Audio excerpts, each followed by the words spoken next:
Romanism is now regarded by Protestants with far greater favor than in former years in those countries where Catholicism is not in the ascendancy, and the Papists are taking a conciliatory course in order to gain influence. There is an increasing indifference concerning the doctrines that separate the Reformed churches from the papal hierarchy. The opinion is gaining ground that, after all, we do not differ so widely upon vital points as has been supposed, and that a little concession on our part will bring us into better understanding with Rome. The time was when Protestants placed a high value upon the liberty of conscience which had been so dearly purchased. They taught their children to abhor popery, and held that to seek harmony with Rome would be disloyalty to God. But how widely different are the sentiments now expressed. The defenders of the papacy declare that the Church has been maligned, and the Protestant world are inclined to accept the statement.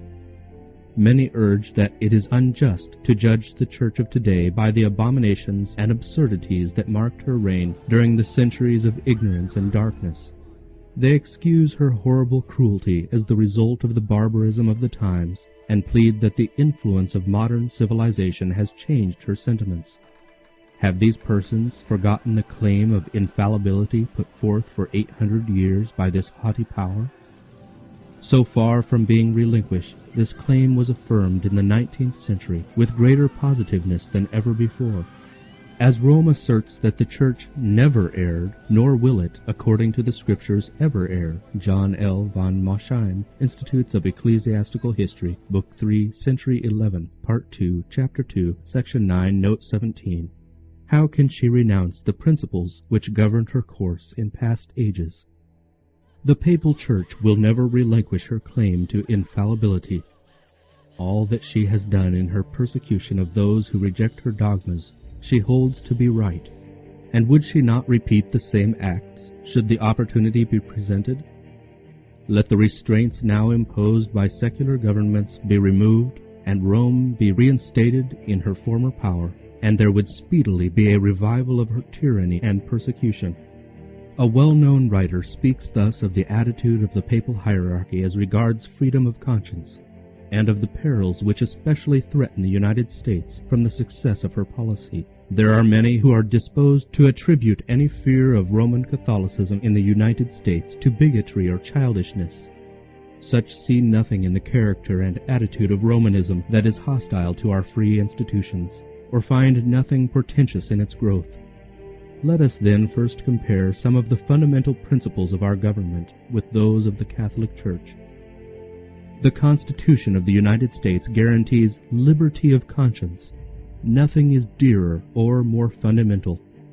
Pope Pius IX, in his encyclical letter of August 15, 1854, said, "The absurd and erroneous doctrines or ravings in defense of liberty of conscience are a most pestilential error, a pest of all others most to be dreaded in a state." The same Pope, in his encyclical letter of December 8, 1864, anathematized those who assert the liberty of conscience and of religious worship, also all such as maintain that the Church may not employ force. The pacific tone of Rome in the United States does not imply a change of heart. She is tolerant where she is helpless. Says Bishop O'Connor, religious liberty is merely endured until the opposite can be carried into effect without peril to the Catholic world.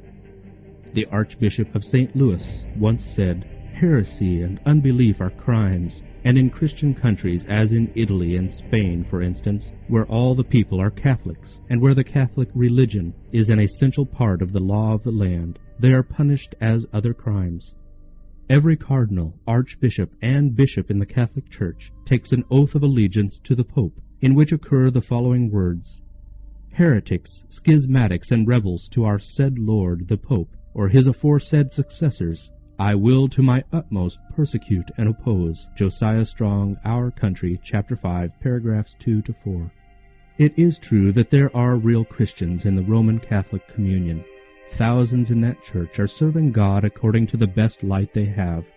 They are not allowed access to His Word, and therefore they do not discern the truth. They have never seen the contrast between a living heart service and a round of mere forms and ceremonies. God looks with pitying tenderness upon these souls, educated as they are in a faith that is delusive and unsatisfying. He will cause rays of light to penetrate the dense darkness that surrounds them. He will reveal to them the truth as it is in Jesus, and many will yet take their position with his people. But Romanism as a system is no more in harmony with the gospel of Christ now than at any former period in her history.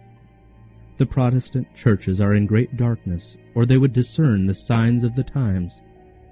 The Roman Church is far-reaching in her plans and modes of operation. She is employing every device to extend her influence and increase her power in preparation for a fierce and determined conflict to regain control of the world, to re-establish persecution, and to undo all that Protestantism has done. Catholicism is gaining ground upon every side. See the increasing number of her churches and chapels in Protestant countries. Look at the popularity of her colleges and seminaries in America, so widely patronized by Protestants. Look at the growth of ritualism in England and the frequent defections to the ranks of the Catholics. These things should awaken the anxiety of all who prize the pure principles of the gospel. Protestants have tampered with and patronized popery. They have made compromises and concessions which papists themselves are surprised to see and fail to understand. Men are closing their eyes to the real character of Romanism and the dangers to be apprehended from her supremacy. The people need to be aroused to resist the advances of this most dangerous foe to civil and religious liberty. Many Protestants suppose that the Catholic religion is unattractive and that its worship is a dull, meaningless round of ceremony. Here they mistake. While Romanism is based upon deception, it is not a coarse and clumsy imposture. The religious service of the Roman Church is a most impressive ceremonial. Its gorgeous display and solemn rites fascinate the senses of the people and silence the voice of reason and conscience. The eye is charmed. Magnificent churches, imposing processions, golden altars, jeweled shrines, choice paintings, and exquisite sculpture appeal to the love of beauty. The ear is also captivated. The music is unsurpassed. The rich notes of the deep-toned organ, blending with the melody of many voices as it swells through the lofty domes and pillared aisles of her grand cathedrals, cannot fail to impress the mind with awe and reverence. This outward splendor, pomp, and ceremony that only mocks the longings of the sin-sick soul is an evidence of inward corruption. The religion of Christ needs not such attractions to recommend it. In the light shining from the cross, true Christianity appears so pure and lovely that no external decorations can enhance its true worth. It is the beauty of holiness, a meek and quiet spirit, which is of value with God. Brilliancy of style is not necessarily an index of pure, elevated thought. High conceptions of art, delicate refinement of taste, often exist in minds that are earthly and sensual. They are often employed by Satan to lead men to forget the necessities of the soul, to lose sight of the future, immortal life, to turn away from their infinite helper, and to live for this world alone. A religion of externals is attractive to the unrenewed heart. The pomp and ceremony of the Catholic worship has a seductive, bewitching power by which many are deceived, and they come to look upon the Roman Church as the very gate of heaven. None but those who have planted their feet firmly upon the foundation of truth, and whose hearts are renewed by the Spirit of God, are proof against her influence. Thousands who have not an experimental knowledge of Christ will be led to accept the forms of godliness without the power. Such a religion is just what the multitudes desire. The Church's claim to the right to pardon leads the Romanists to feel at liberty to sin, and the ordinance of confession, without which her pardon is not granted, tends also to give license to evil. He who kneels before fallen man and opens in confession the secret thoughts and imaginations of his heart is debasing his manhood and degrading every noble instinct of his soul. In unfolding the sins of his life to a priest, an erring, sinful mortal, and too often corrupted with wine and licentiousness, his standard of character is lowered, and he is defiled in consequence. His thought of God is degraded to the likeness of fallen humanity, for the priest stands as a representative of God. This degrading confession of man to man is the secret spring from which has flowed much of the evil that is defiling the world and fitting it for the final destruction. Yet to him who loves self-indulgence, it is more pleasing to confess to a fellow mortal than to open the soul to God. It is more palatable to human nature to do penance than to renounce sin. It is easier to mortify the flesh by sackcloth and nettles and galling chains than to crucify fleshly lusts. Heavy is the yoke which the carnal heart is willing to bear rather than bow to the yoke of Christ.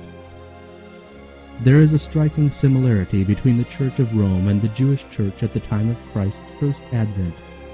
While the Jews secretly trampled upon every principle of the law of God, they were outwardly rigorous in the observance of its precepts, loading it down with exactions and traditions that made obedience painful and burdensome. As the Jews professed to revere the law, so do Romanists claim to reverence the cross. They exalt the symbol of Christ's sufferings, while in their lives they deny him whom it represents. Papists place crosses upon their churches, upon their altars, and upon their garments. Everywhere is seen the insignia of the cross. Everywhere it is outwardly honored and exalted. But the teachings of Christ are buried beneath a mass of senseless traditions, false interpretations, and rigorous exactions. The Savior's words concerning the bigoted Jews apply with still greater force to the leaders of the Roman Catholic Church.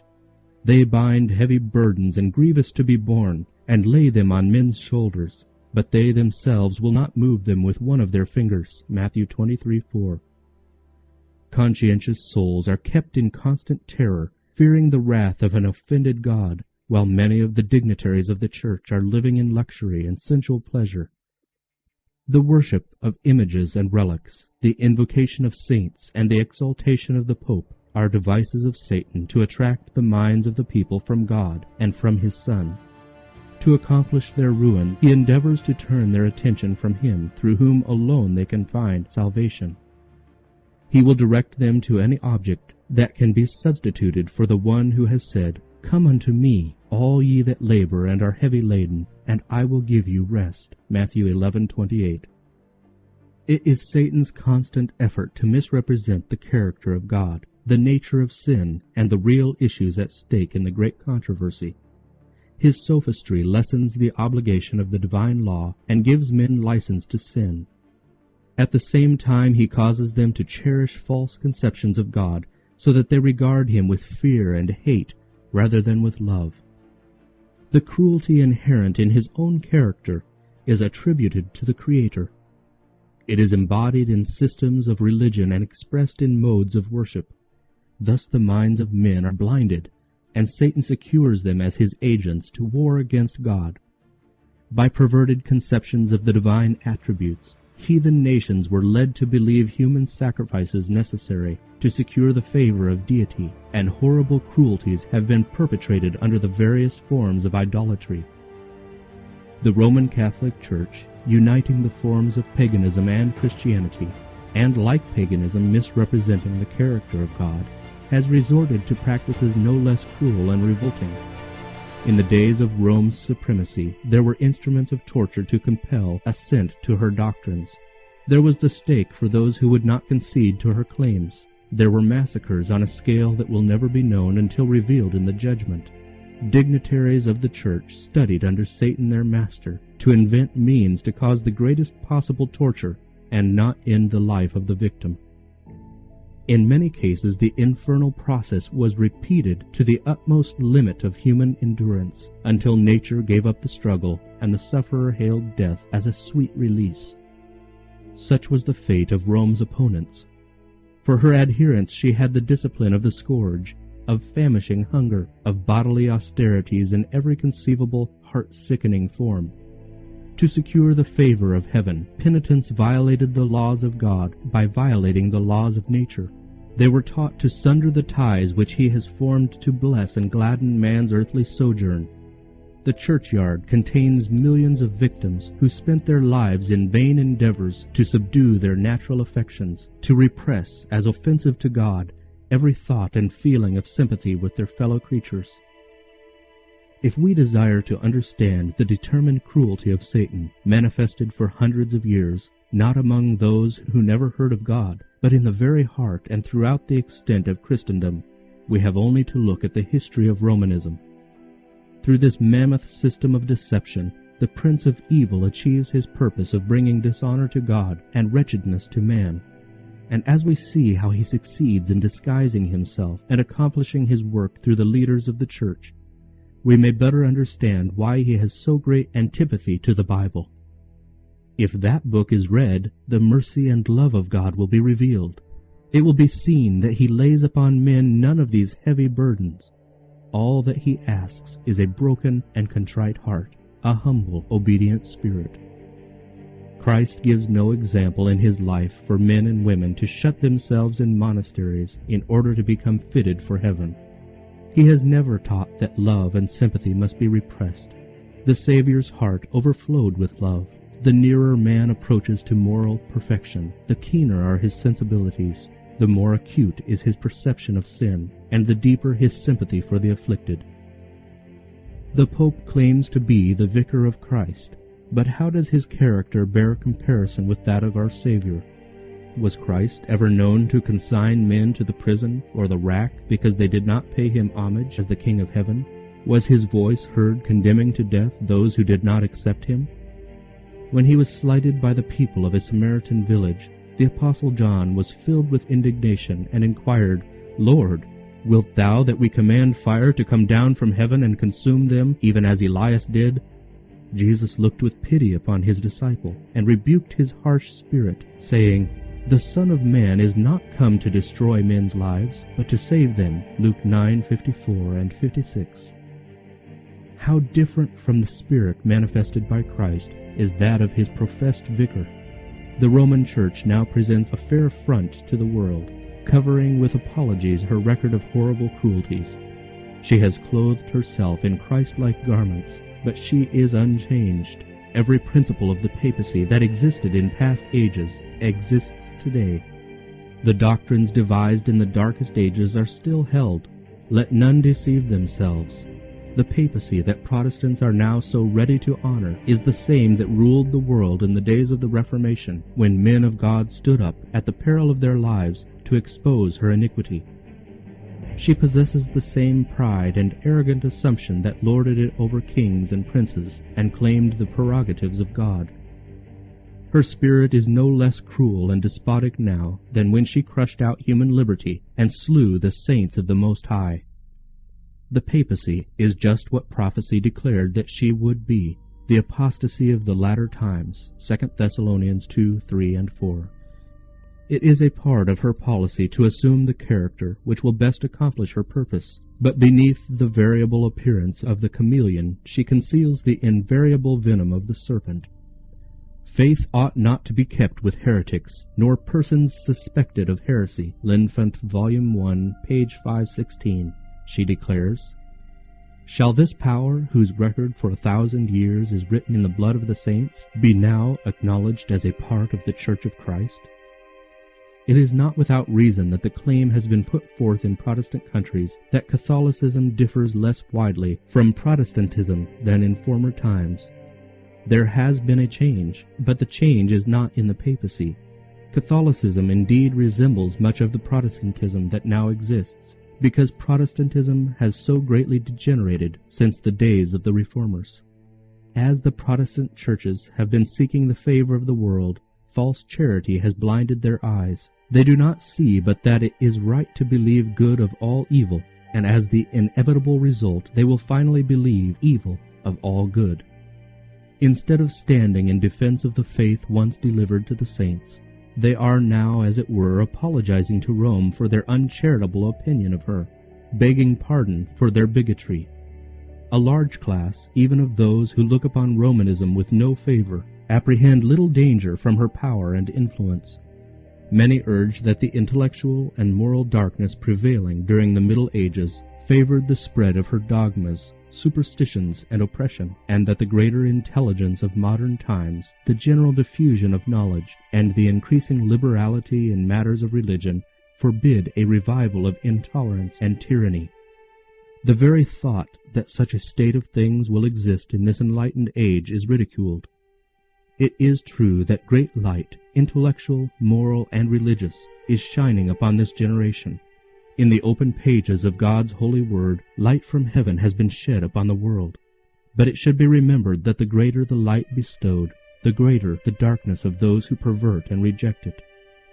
A prayerful study of the Bible would show Protestants the real character of the papacy, and would cause them to abhor and to shun it.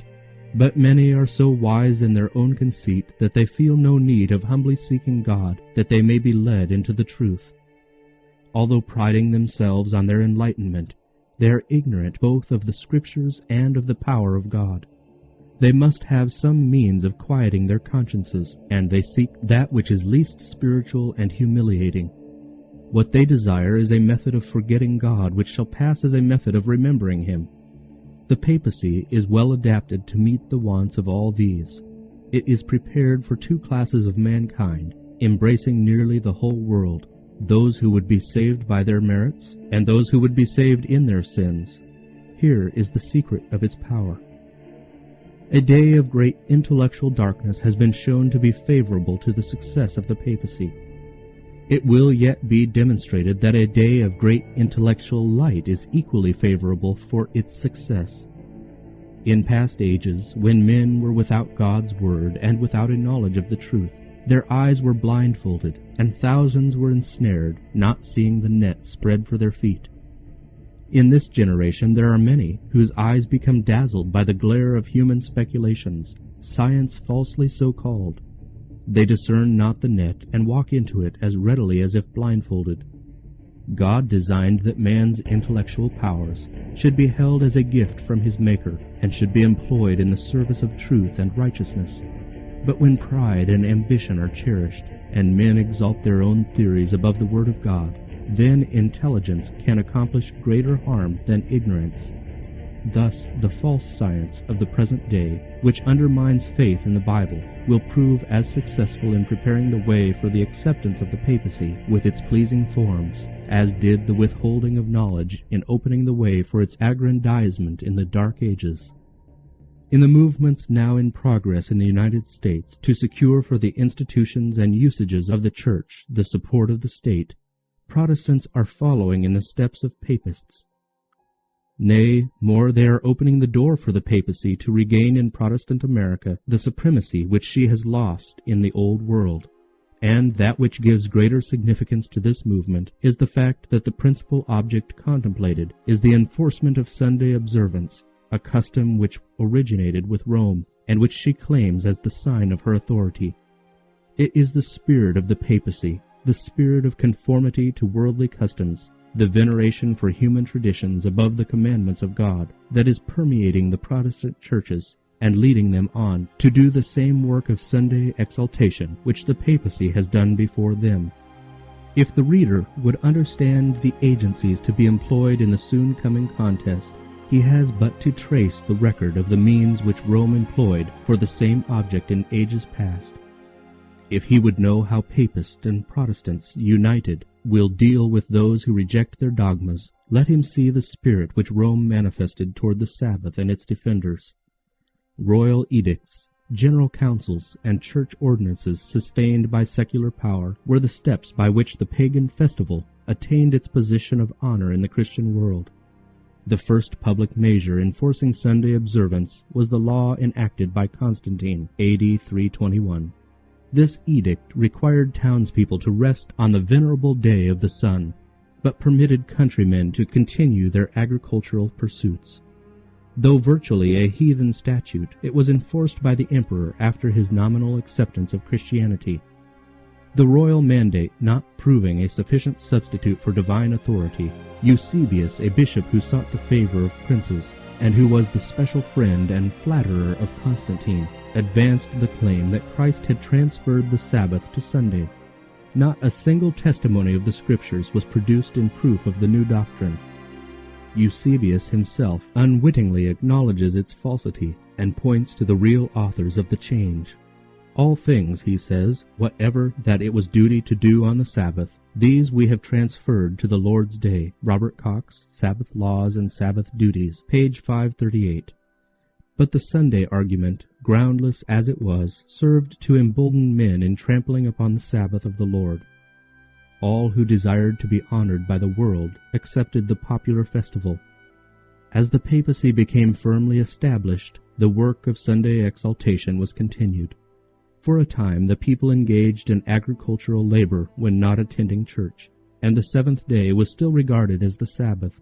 But steadily a change was effected. Those in holy office were forbidden to pass judgment in any civil controversy on the Sunday. Soon after, all persons of whatever rank were commanded to refrain from common labor, on pain of a fine for freemen and stripes in the case of servants. Later it was decreed that rich men should be punished with the loss of half of their estates, and finally, that if still obstinate they should be made slaves. The lower classes were to suffer perpetual banishment. Miracles also were called into requisition. Among other wonders, it was reported that as a husbandman who was about to plow his field on Sunday cleaned his plow with an iron, the iron stuck fast in his hand, and for 2 years he carried it about with him, to his exceeding great pain and shame. Francis West, Historical and Practical Discourse on the Lord's Day, page 174. Later the Pope gave directions that the parish priest should admonish the violators of Sunday, and wish them to go to church and say their prayers, lest they bring some great calamity on themselves and neighbors. An ecclesiastical council brought forward the argument, since so widely employed even by Protestants, that because persons had been struck by lightning while laboring on Sunday, it must be the Sabbath. It is apparent, said the prelates, how high the displeasure of God was upon their neglect of this day. An appeal was then made that priests and ministers, kings and princes, and all faithful people use their utmost endeavors and care that the day be restored to its honor, and for the credit of Christianity, more devoutly observed for the time to come. Thomas Maurer discourses in 6 dialogues on the name, notion, and observation of the Lord's Day, page 271. The decrees of councils proving insufficient, the secular authorities were besought to issue an edict that would strike terror to the hearts of the people and force them to refrain from labor on the Sunday. At a synod held in Rome, all previous decisions were reaffirmed with greater force and solemnity. They were also incorporated into the ecclesiastical law and enforced by the civil authorities throughout nearly all Christendom. See Heylin, History of the Sabbath, Part 2, Chapter 5, Section 7. Still, the absence of scriptural authority for Sunday keeping occasioned no little embarrassment. The people questioned the right of their teachers to set aside the positive declaration of Jehovah, "The seventh day is the Sabbath of the Lord thy God," in order to honor the day of the sun. To supply the lack of Bible testimony, other expedients were necessary.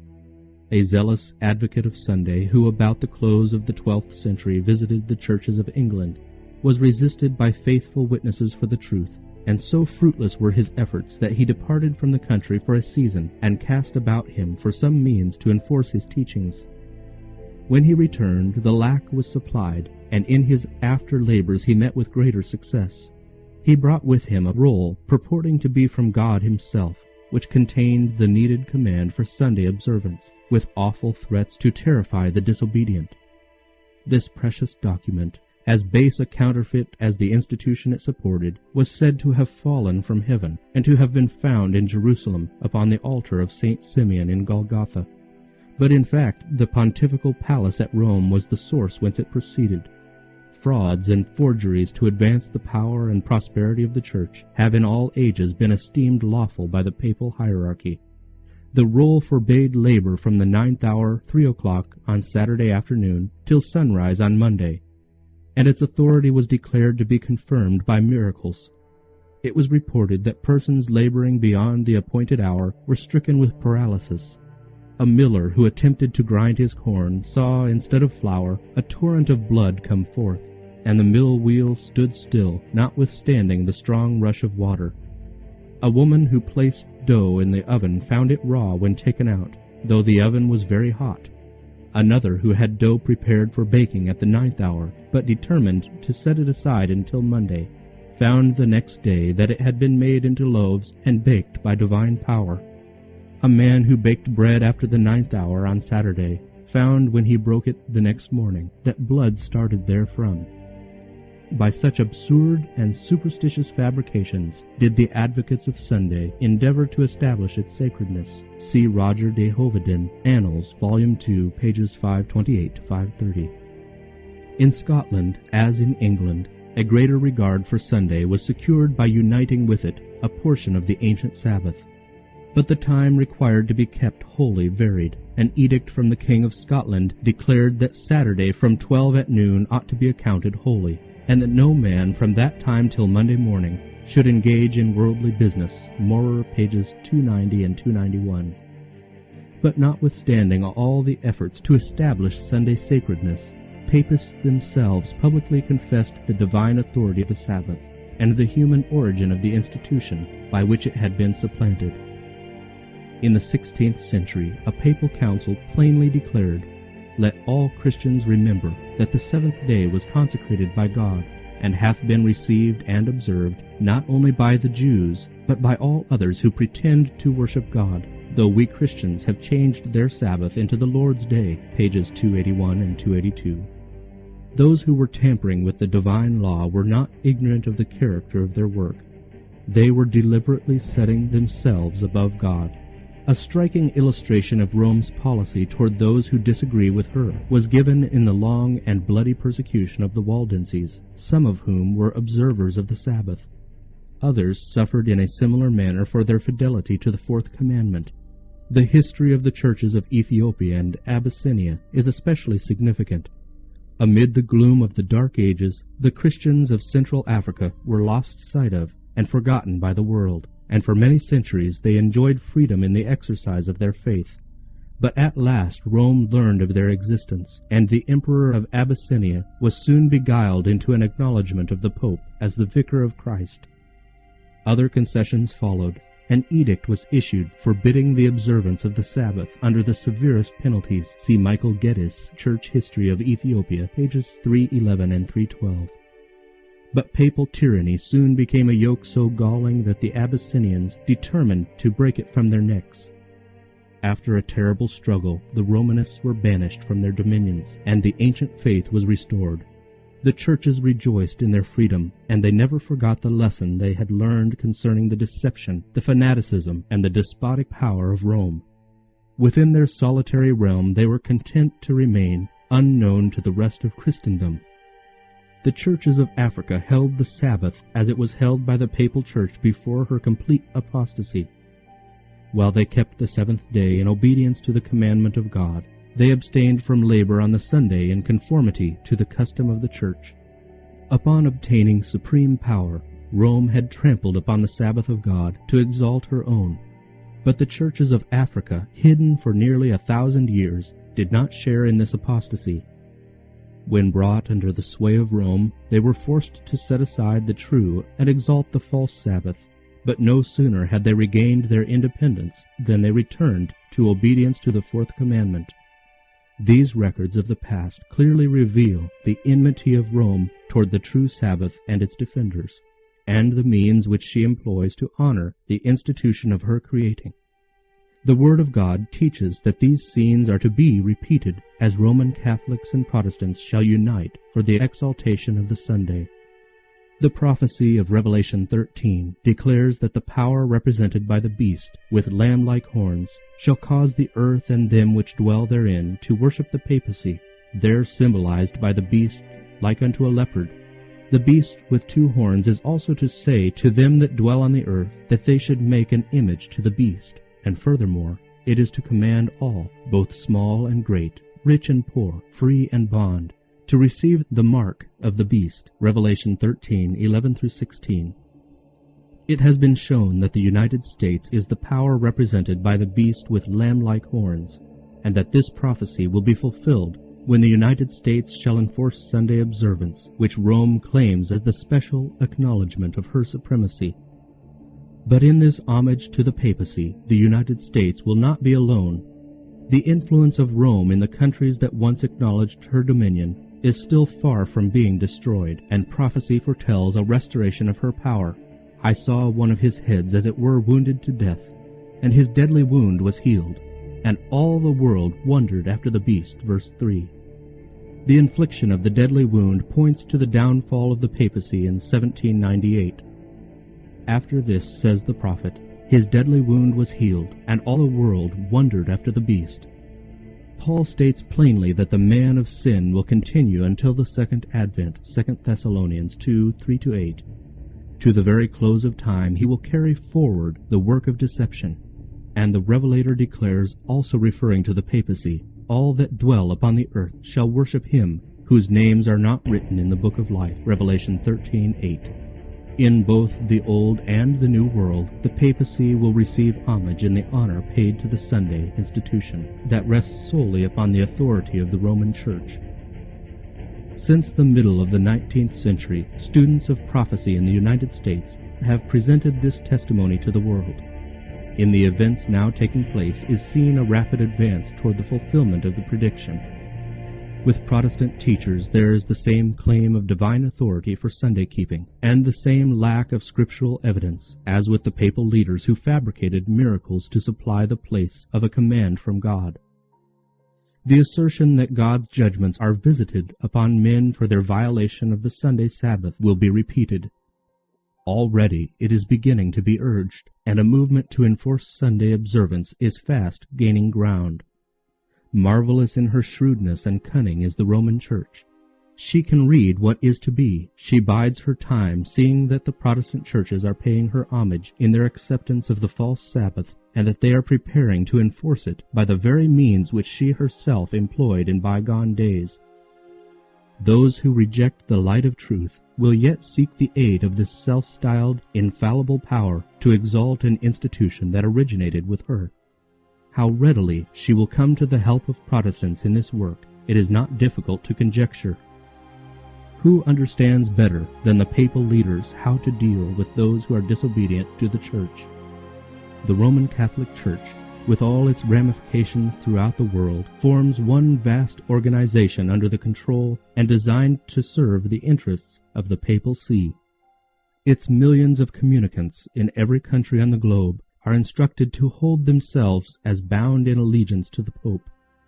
Whatever their nationality or their government, they are to regard the authority of the Church as above all other. Though they make the oath pledging their loyalty to the state, yet back of this lies the vow of obedience to Rome, absolving them from every pledge inimical to her interests.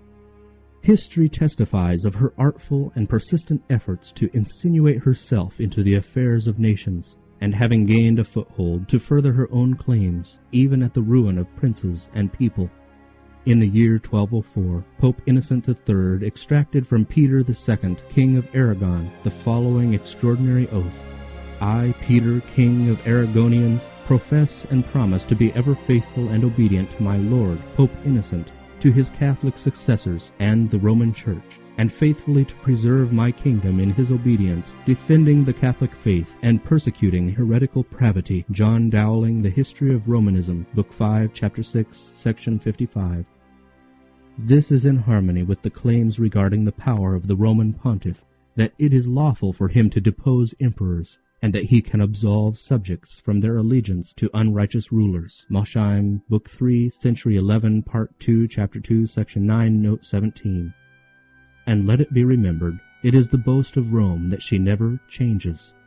The principles of Gregory VII and Innocent III are still the principles of the Roman Catholic Church. And had she but the power, she would put them in practice with as much vigor now as in past centuries. Protestants little know what they are doing when they propose to accept the aid of Rome in the work of Sunday exaltation. While they are bent upon the accomplishment of their purpose, Rome is aiming to re-establish her power, to recover her lost supremacy. Let the principle once be established in the United States that the Church may employ or control the power of the state, that religious observances may be enforced by secular laws, in short, that the authority of Church and state is to dominate the conscience, and the triumph of Rome in this country is assured. God's word has given warning of the impending danger. Let this be unheeded, and the Protestant world will learn what the purposes of Rome really are, only when it is too late to escape the snare. She is silently growing into power. Her doctrines are exerting their influence in legislative halls, in the churches, and in the hearts of men. She is piling up her lofty and massive structures in the secret recesses of which her former persecutions will be repeated. Stealthily and unsuspectedly, she is strengthening her forces to further her own ends when the time shall come for her to strike. All that she desires is vantage ground, and this is already being given her. We shall soon see and shall feel what the purpose of the Roman element is. Whoever shall believe and obey the word of God will thereby incur reproach and persecution.